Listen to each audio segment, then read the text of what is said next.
તો આજે મિત્રો આપણે જોવા જવાના છે એક એવી ટ્રેન જે લગભગ 30 થી 40 વર્ષ પહેલાં દ્વારકાના દરિયા કિનારે ચાલતી, અને એ ટ્રેનની ખાસ વાત એ છે કે ભાઈ એમાં મારા દાદાજી પણ કામ કરતા હતા. એ ટ્રેનના રસ્તા અને પટ્ટા હજુ પણ હાલમાં હાજર છે. તો મિત્રો આજે હું તમને એ બધું બતાવીશ. વિડીયોને છેલ્લે સુધી જોજો, મજા આવશે. અને જો વિડીયો ગમે તો લાઇક, શેર, કોમેન્ટ અને સબસ્ક્રાઈબ કરવાનું ભૂલતા નહીં. જય શ્રી રામ બધા ભાઈઓને, સ્વાગત છે આપણા નવા દિવસના નવા વ્લોગમાં. તો અત્યારે ભાઈ આપણી ગાડીમાં આગલા ટાયરમાં હવા નથી, આપણે હવા ભરવા ઊભા રહ્યા છે. હવે પાઇપ લેવા ગયો છે ભાઈ, આવે પછી આપણે આમાં હવા ભરી નાખીએ અને પછી આપણે જઈએ.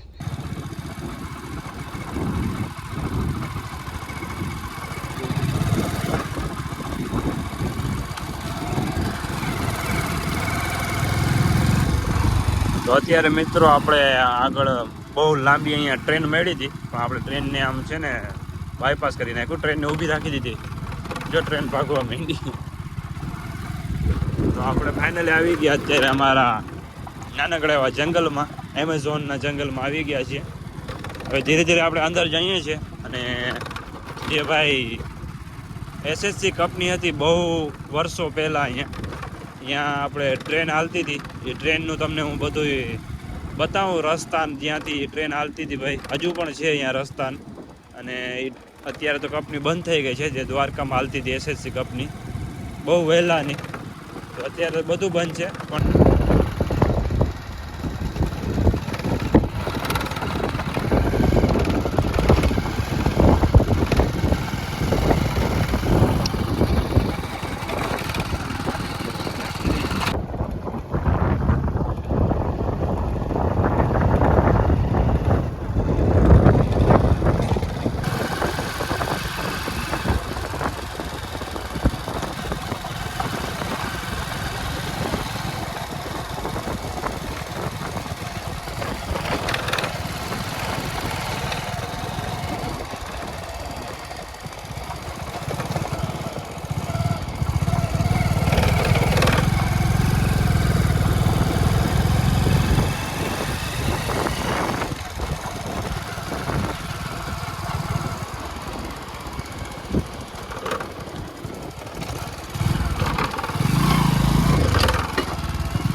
તો ફાઇનલી મિત્રો અત્યારે આપણે આવી ગયા છે ભાઈ અમારા ગામની નજીક જ એક નાનકડું એવું દરિયા કિનારે જંગલ છે. અને ભાઈ આ જંગલમાં હું શું કરવા આવ્યો છું એ તમને આગળ કહું.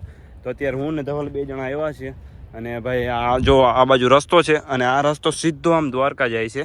આ કાચો રસ્તો છે, અને ભાઈ અહીંથી ડાયરેક્ટ દ્વારકા જઈ શકીએ છીએ. તો આગળ તમને હું બતાવું આ રસ્તે હું શું કામ આવ્યો. તો ભાઈ આપણે આજે વિચાર્યું કંઈક નવું બતાવું ભાઈ.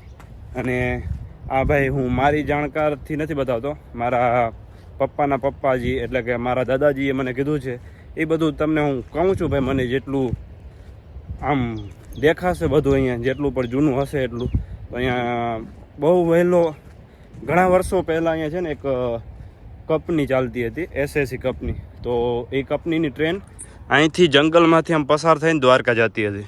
તો એ ટ્રેન અહીંયા આપણે જે દરિયા કિનારે રહેતી હોય છે એ રેતી સારી અને કંપનીમાં લઈ જતા, અને પછી એ રેતીનું અહીંયા સિમેન્ટ બનાવવામાં આવતું. તો એ ટ્રેનમાં મારા દાદાજી કામ કરતા. તો એમને મને બધું કીધું હતું કે આવી રીતના અહીંથી ટ્રેન જતી, અને હું તો ત્યારે હતો નહીં ભાઈ.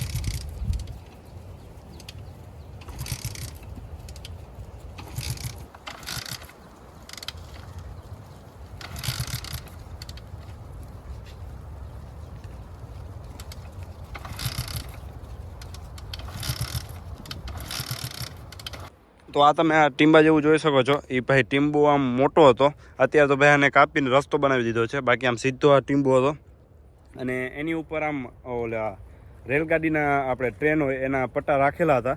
ત્યારે આમ મોટી મોટી રેલગાડી નથી, પણ નાનકડી એવી જે જૂના એન્જિન હતા એ હતા. અહીંથી ભાઈ ચાલતા અને આમ એસએસસી કંપનીમાં સીધા જતા દ્વારકા અહીંથી. બાકી આ બાજુ આમ દરિયો છે, અને છેટ આમ દરિયાની પાર સુધી છેટ સુધી આમ જ્યાં સુધી રહેતી હતી ત્યાં સુધી ભાઈ આમ પટ્ટા આગળ લગાવવામાં આવ્યા હતા. અને માણસ જ ભાઈ બધા આમ પટ્ટા આગળ પથરતા, અને પછી ટ્રેન એના ઉપરથી ચાલતી અને રેતી ભરી, અને એ ટ્રેન ભાઈ જાતી ડાયરેક્ટ દ્વારકા. તો એ એસએસસી કંપનીમાં રેતી નાખતા અહીંયાથી. તો હું તમને થોડા આમ ઓલા નિશાન છે બતાવું તમને આગળ. જૂનો આપણે ઇતિહાસની વાત કરીએ તો ઘણું બધું એવું ઇતિહાસ છે જે આપણે ખબર નથી, અને ખરેખર જાણવા જેવું બધું ઇતિહાસ છે. અને આ બાજુ આપણે જો વાત કરીએ તો આગળમાં જોઈ શકો છો જૂના એવા પથ્થર ને બધું છે રાખેલું. હું તમને બતાવી જ જાઉં, અહીંયા આગળ જઈને બતાવું. જોઈ શકો છો, જો આ જૂના પથ્થર છે બધાય.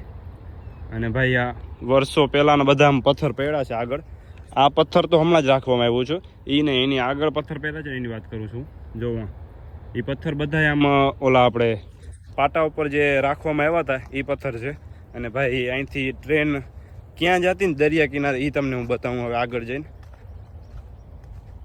તો દ્વારકામાં ઘણું એવું ઇતિહાસ છે, જૂના ઘર એવા ઘણા છે અને ઘણું એવું જાણવા જેવું છે જે આપણને ખરેખર નથી ખબર.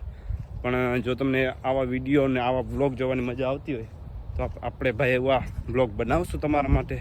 તમે ખાલી કોમેન્ટ કરી નાખજો આગળ આવા બ્લોગ બનાવવું કે નહીં. બાકી તો આવા ઘણા ઘણા જૂના ઇતિહાસ છે જે જોવાલાયક છે.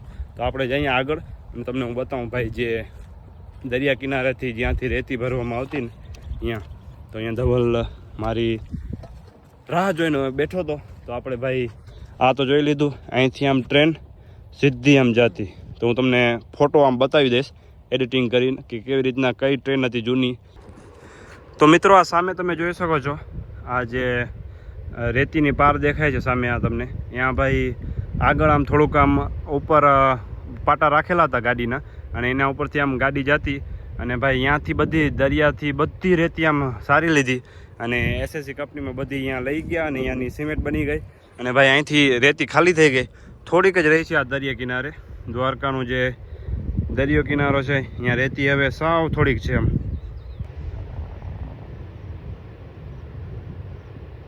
પછી અહીંયા રેતી જ્યારે ખાલી થઈ ગઈ દ્વારકામાં દરિયા કિનારે ત્યારે ભાઈ આ કંપની બંધ થઈ ગઈ અને કંપની બીજે ઠેકાણે આમ ટ્રાન્સફર થઈ ગઈ. તો અત્યારે હાલમાં તો કંપની જૂની છે પણ એ હાલ બંધ છે. એમને બધું પડ્યું છે અને ખાલી મકાન રહ્યા છે. બાકી સામાન તો બધું ઉપડી ગયું છે. ઘણા વર્ષો પહેલાંની વાત છે આ.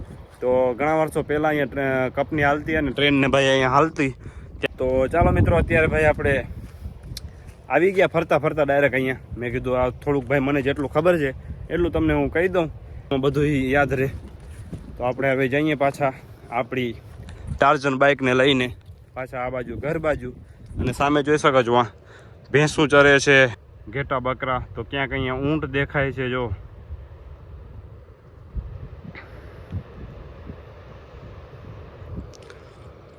ગામડામાં આ જ એક ખાસ વાત હોય કે ભાઈ ગમીએ ને ગમીએ તમને કંઈક ને કંઈક જોવા મળી જ જાય. તો તમારું ટાઈમપાસ આરામથી થઈ જાય. તો અત્યારે ભાઈ આપણે બાઇકને ચાલુ કરીએ. અને બાઇકમાં ભાઈ પાણી વહી ગયો છે કે શું અમે આગળથી પાણીમાંથી કાઢી હતી તો ભાઈ ચાલુ થતી નથી હવે. આ ટાર્જરને એટલે જ હું વધારે છે ને બારે ના કાઢું. તો અત્યારે આને ચાલુ કરીને ચેક કરીએ ભાઈ થાય છે કે નહીં. ધવલ ચાલુ કરે છે, કર ચાલુ, ટ્રાય કર એકવાર. પાવર જ નથી આવતું ભાઈ બાઇકમાં. તો હવે આને ચાલુ કરી નાખીએ પછી આપણે આગળ વ્લોગને કન્ટિન્યુ કરીએ. બાકી ગરમીથી આખો પીનો થઈ ગયો. ખબર નહીં કેમ આવી ગરમી થાય છે ભાઈ.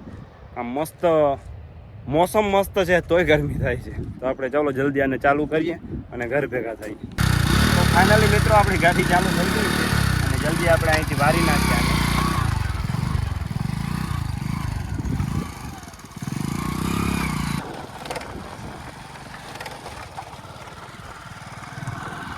તો ચાલો આપણે ભાઈ ઘર ભેગા થઈએ પાછા.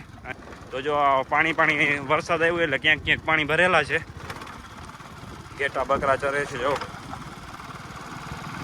તો અત્યારે ભાઈ ધવલ પાછળ બેઠો છે અને અમે બે ધીરે ધીરે કરીને ભાઈ ઘરે પહોંચીએ. અને મોસમ અત્યારે મસ્ત થઈ ગયો છે, સનસેટ સાવ આમ થઈ ગયો છે, તડકો ક્યાંય દેખાતો નથી. તો ફાઇનલ મિત્રો અત્યારે આપણે આવી ગયા ઘરે. અને આમ જો હા ભાઈ આપણે ડીશ ટીવીનો આપણે જુગાડ બનાવ્યો તો ડબ્બામાં ઓલી કાંકરેટ નાખી દીધી છે. તુફાન આવ્યો એમાં ભાઈ તૂટી ગઈ છે. ઉપર છત ઉપર રાખેલી હતી પણ પછી હવે આમાં આઈડિયા માર્યું. પપ્પાએ કીધું ભાઈ ડબ્બામાં આમ કાંકરેટ ભરી નાખીએ. તો આમ જો જોરદાર થઈ ગઈ. હવે આમ જાય એમ નથી. આજે જ બનાવ્યું છે તો સૂકી ગયું છે. આમ સવારે બનાવ્યું હતું. તો અત્યારે મિત્રો આપણે વાડી આવી ગયા. આમ જો પરમ મિત્ર ભાઈ દવા છાંટવાનું કામ ચાલુ છે. કાં તો ભાઈ દવા છાંટાય છે અત્યારે. સાંજ પડી ગઈ અને એ કે સાંજના છે ને દવા છાંટવાની મજા આવે, સાંજનો તડકો ના લાગે તો એટલા માટે દવા છાંટે છે. અને આમાં ઓલી શું કહેવાય અર આવી ગઈ છે તો અરની દવા છાંટવાનું ચાલુ છે ભાઈ. હજી આનું ઉદ્ઘાટન થયું નથી રોપો આવવાનું. તો કાલે એવું લાગે છે કાલે થઈ જશે ઉદ્ઘાટન ભાઈ. કાલે વાંધો નહીં આવે. કાલે લગભગ ખાડા કરવાનું ચાલુ થઈ જશે કામ.